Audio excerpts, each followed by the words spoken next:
This is the Global Podcast Network, where executives and professionals connect, share, and inspire. Stay tuned for the conversations that drive success.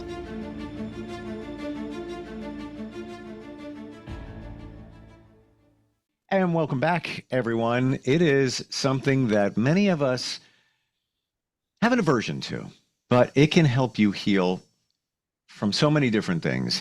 And I've said many times before, we got a lot to heal from. Whether you want to accept it, believe it, or not, we just do. The modality I'm talking about is acupuncture. And we're going to dig into that today and lots more along the way with her. She's got a wonderful practice located it's Utah, right? Murray, Utah, yes. Gotcha. She is Alethea Jones, and she joins us on the program. Did I say your name right this time? You did. Yes, it's Alethea. Beautiful. Thank you for being here. Thank you for having me. I appreciate it. Acupuncture has been around for so many years. Chinese medicine, so many years. We're still talking about it. So therefore, obviously, it makes a difference in helping people move their lives forward and helping them heal. And when we talk about having to heal from certain things that acupuncture can support, what are some of those things? Maybe a couple of examples. Well, acupuncture is brought out of an entire system of medicine. So it's just one piece to an entire puzzle of healing. And the acupuncture itself focuses on the circulation of qi, or energy, prana, life force. Cross-culturally, it's called a few things, in the body. And that helps to move neurological fluids, blood, body fluids, hormones. And when everything is in balance, everything is in balance when everything's moving freely and smoothly. And the qi, just like a highway accident, can get kind of congested, kind of blocked up, and it affects other parts of what I think of as like the highways and the byways of our circulatory energy system, this qi system and the meridian system itself. So acupuncture's over 4,000 years old in development. It's been around for a long time. And it's just amazing. And you can practice it with the needles itself, which is acupuncture, but also applications of acupressure, where massage therapists or even at home, even things like foot reflexology comes out of meridian theory basis and to some degree, as does foot zoning. There's so many other things. That tapping technique that some people do. Mm-hmm. All of these things are bridges off of what the basis of acupuncture is. You said the word qi. I've heard it other times, many times actually. I have an idea of what it is, but I can't verbalize it to describe what qi is. Can you give it to us? Traditionally, when you're learning acupuncture in Eastern traditional Chinese medicine, TCM, qi carries blood, and blood moves because of qi. So qi is essentially that motion, that movement in the body. It's actually, I think of it as a magnetic electrical field. And you need to feed it in a certain way for it to kind of move and spin the right way. You need to give it proper food, proper breath, proper sleep. Because when everything is in flow, in fluid, in alignment, that qi, again, that breath, that's part of qi. What we eat, the qi from our food, the energy, the life force from our food, all of that extends into how our own body moves and how the qi circulates. And the qi is everywhere. Like I said, you get it from food, you get it from breath. So essentially, even the land around us, the world around us has qi moving through it. So it's a magnetic vibrational motion. But traditionally, with acupuncture and TCM, we think of qi as moving blood or body fluids, and the blood is carried by qi. So the blood is moving anyway. With the qi, would we say, or could we say, basically, that that's positive energy within the flow? And that's what you always want. You want to be in a positive state. Um, is chi just positive energy as well? Well, chi can be in excess or it can be in deficiency. Hmm. So you can have too much chi. Say you are running, let's see here. Say you're prepping for a marathon and your anxiety is really high, or your heart is pulsing, really, your heartbeat is racing, or you're just in any kind of circumstance where you're kind of, the energy is just really high. The chi that's associated with that is going to be a little bit in excess. There's a way that it needs to be diffused, right? It's going to be diffused during that marathon. It's going to be diffused.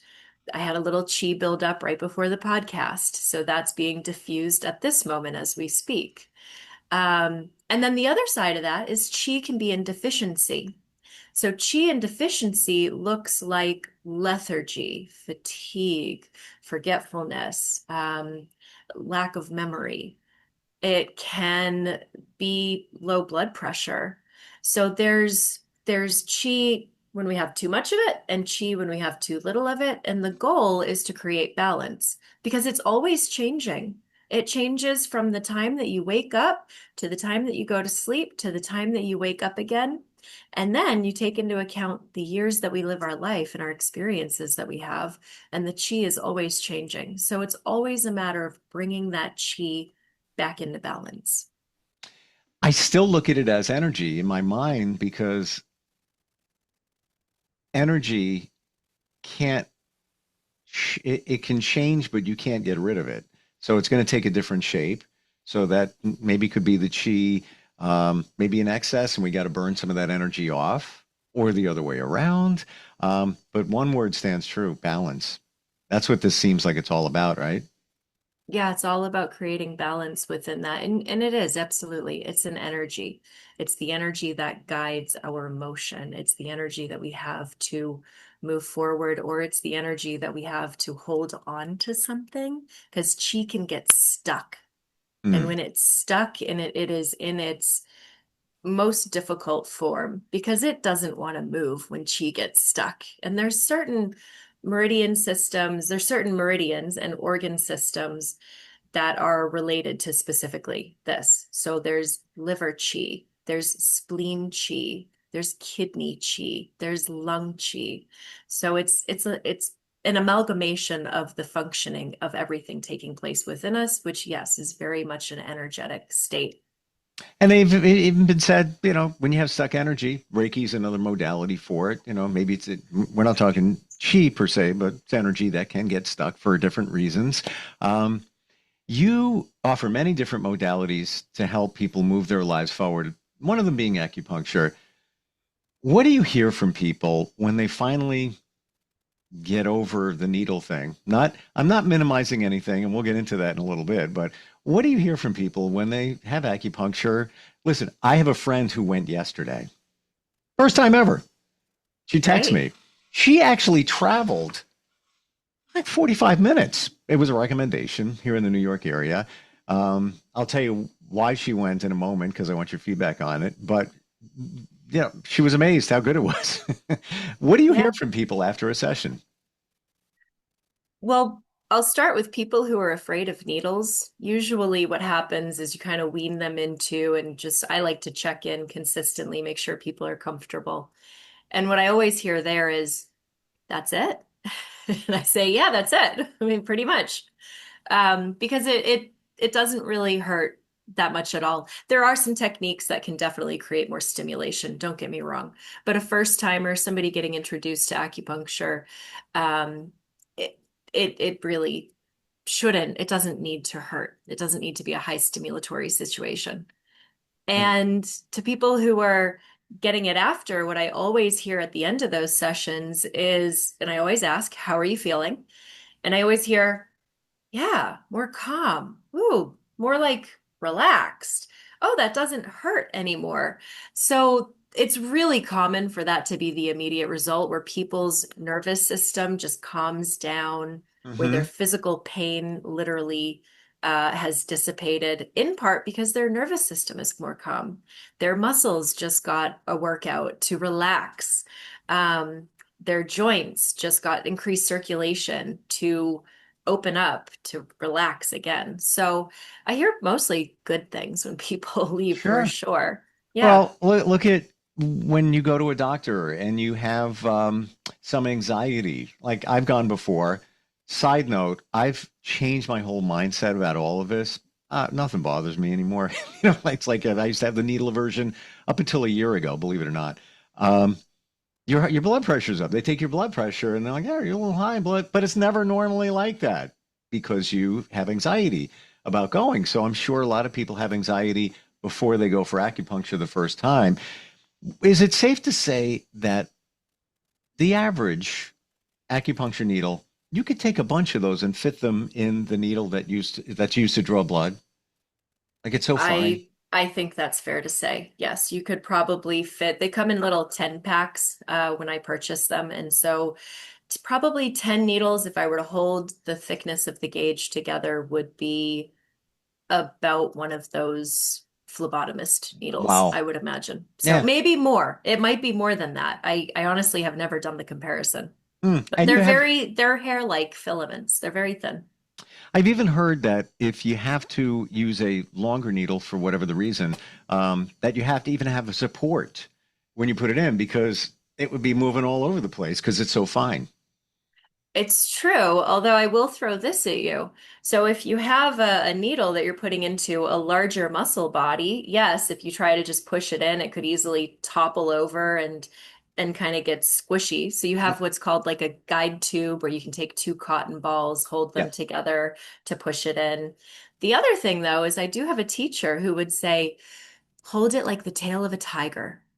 And so you hold the needle like the tail of a tiger. And if you really, again, connect your chi to the chi of that needle, to the chi of the body, you can actually get it to slide smoothly through without any guidance at all. Now, in the clinical rotation and atmosphere, you're kind of moving a little quickly. So generally, I use cotton balls or a guide tube, yes, but there is a possibility where you just can do it right with your hands.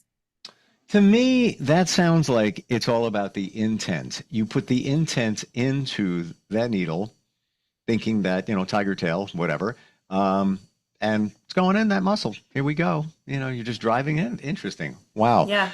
Yeah. Um, for you, where did this all happen? Where did your interest in helping people heal Chinese medicine, herbals, and all of that? Take us through your journey. Oh gosh.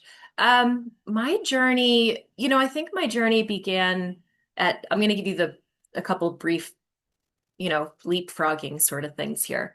When I was 15, I got into herbal medicine. I had Wow. menstrual cramps. I was just like really trying to figure out why my body was doing this thing hormonally. Birth control ended up not working for me, to regulate some stuff out. And I found Dong Guai, which is Chinese angelica root. And I started taking it and everything got better. That was my beginning with Chinese medicine. And that was at my local health food store. And then when I was 23, I had serious asthma. I could not, I had serious stress, I had serious asthma, serious anxiety. I was overworked, I was overschooled, I was overcaffeinated, oversugared. I was 23, right? I didn't know any better at any regard. And a friend of mine recommended me to go to an acupuncturist because I could not breathe walking up the stairs to my apartment at the end of the day. And I had a lifetime of asthma under my belt. So I went to the acupuncturist, and within one session, she gave me the pieces so that I could understand how my stress and my dietary actions and my sleep and everything was affecting my breath. And she gave me a treatment, which when I left, I felt better. So I was changed. I felt empowered. I felt like this is it. This is the path. And then to get into practice to where I am now actually took me about a decade longer.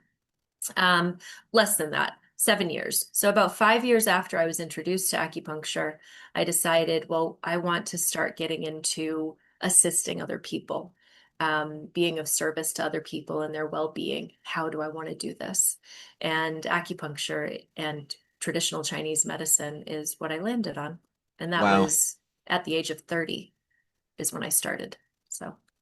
All of this stuff I'm only figuring out in the last couple of years, including the herbals, which was only a year and a half that kept me out of a hospital. Not even kidding. We'll get to another day. We'll get to that when we talk about herbals. But it's amazing how many things even acupuncture can support. The more and more I talk with people like yourself, I learn. Like my friend went yesterday for Botox. Call it acupuncture Botox, how it can smooth wrinkles out in your face. I think just from moving the chi and the blood flow. What can you tell us even there? Okay, so to clarify, was it actually Botox where they No. were injecting? Okay, so it was facial acupuncture. Yes. So facial acupuncture is awesome. What it does is it brings the chi, that energy, and circulation. It brings the blood, it brings the body fluids, it brings um, collagen. It helps produce and recreate the cellular structures. Because again, it's just increasing circulation. It's bringing the energy to the face. And what they'll do there is they'll actually take the needles and place them. If you have a wrinkle that's going up and down, the needle will go sideways across that. There's many ways to do facial acupuncture. It's not my specialty. I know people well, I had training in it in school, and I know people who do specialize in it. So this is a very basic technique with going perpendicular to a wrinkle. But essentially, it brings circulation and energy to the face so that collagen can then start reproducing again and the skin can soften and you're breaking up. What creates those wrinkles is fascia. And that is an interesting conversation right there in its own right. But Hmm. acupuncture really helps with breaking up fascia. So whether it's those wrinkles in the face or scar tissue from a surgery, acupuncture is excellent for that, among, you're absolutely right, so many other things. Oh, okay, so fascia had no idea that acupuncture can support the movement of that and the smoothing of that. I've heard, there's different massage techniques for that, but I had no idea acupuncture was part of that. It has actually been documented by imaging, and I don't know the study specifically, but it has been documented by imaging to show a needle going into an area with bundled scar tissue, which is essentially fascia, and you twist it or move it, and that scar tissue and that fascia opens up. It's Wow. amazing. So it's the body's natural response to an external stimulation from the acupuncture needle or from massage or whatever the technique is on actually releasing. It's fascinating. And the fascia is there for a reason to protect, to connect. For anybody that doesn't know what fascia is, if you ever cut up chicken before and that white kind of filmy substance there that's in everything. We have it too, just like chicken. It's there. And it's everywhere in our body. And like you said, it's if you have surgery, scar tissue, that's what it is. That's what's going on over there. And even Yep. so, they even tell you to, if you have had surgery, to massage the scar. I assume that's breaking up the fascia, moving along to minimize the scarring, right? Yeah, yeah, absolutely. And so with the needle, you just put that needle in there and it doesn't like just magically unravel completely. It's not like that, something that we would see in a cartoon or a TV show. But it does take time and it does help with breaking that scar tissue up at a deeper level because you can press so deep, but you can take a needle and you can actually get in and around the joint cavity spaces, the muscular attachments, the ligament attachments. And that is going to really affect on increasing circulation again and helping that tissue to understand, hey, we can relax. We don't have to be so bundled up. And then you can take other techniques like bodywork techniques, herbal techniques, movement, how you're exercising, and you can actually support and sustain a more proper flow of tissue, of muscular, of ligament, things of that nature. Wow. So How about some of the other things that acupuncture can help somebody with? Things that maybe we might not even realize, like, I don't want to say replacing Botox, but doing the same thing. So, a lot of things. I'll start with the most basic because these are going to be covered generally by Medicaid. The VA will work with people on these too. So it's going to be back pain, lower back pain, specifically neuropathy from back pain. And back pain can be from a plethora of things. It can be from disc degeneration. It can be from pinched nerves. It can be from muscular tension. And if there's something super structural, you may need something other than just acupuncture. Very possible. But because we're increasing circulation of the area, it works great for back pain, works great for headaches, works really well for helping people to quit smoking. And those are kind of the three things that I Mm. think insurance would cover the most. Um, Neuropathy of the neck, the shoulders, the hands, that I've seen covered as well. They probably won't cover something specifically for scar tissue, right? We're not quite there yet.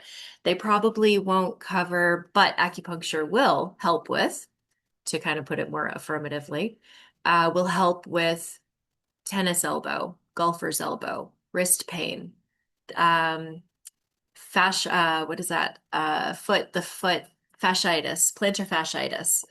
And then help with digestion, help with emotional regulation, help with sleep, help with stress reduction, help with neurological support, immune support. I mean, Wow. really, it's a whole system of medicine when you're getting into it. And when you're working with the meridian system, you're working with the entire system of the body, all the organs, all the circulation that takes place.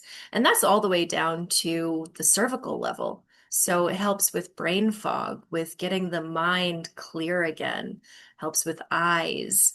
For some people with a lot of tenacity, it can help with tinnitus, the ear ringing.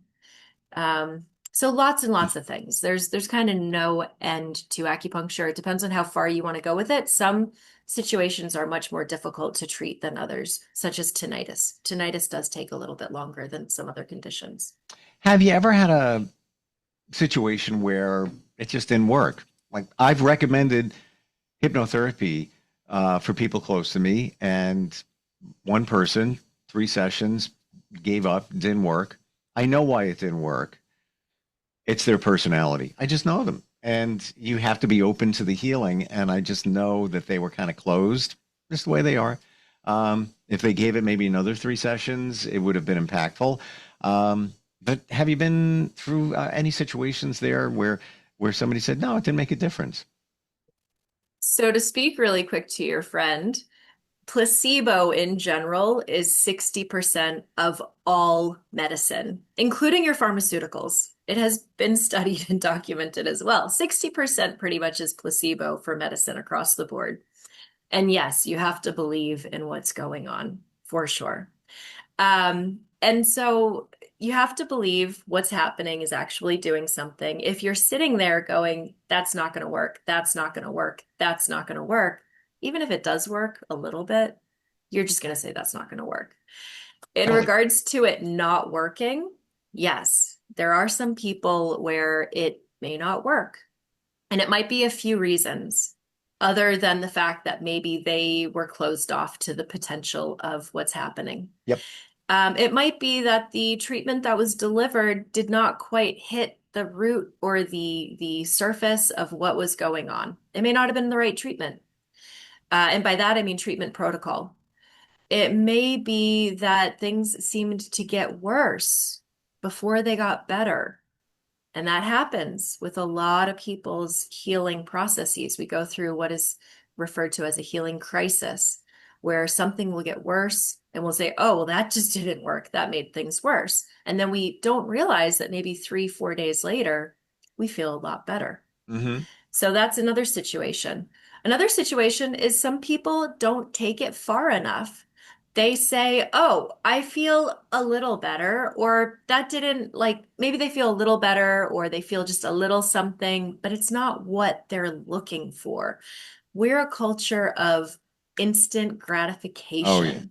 We want things immediately. And the reality is that somebody's healing process, no matter of what modality they're doing, they may need more than just instant treatment, therapeutic benefit.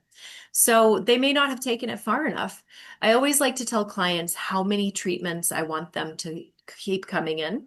before they start seeing the results that I want them to see. Some people I say, you know what, I think you'll feel much better after today. Some people I say it might be 3 treatments.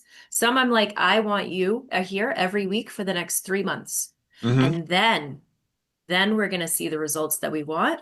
And in the middle of that, after 5 to 6 weeks, we're going to talk about where you are, how you're feeling, and where we need to maybe fine tweak what it is that we're doing so that we can achieve that 3-month goal of getting you to where you're really starting to feel it.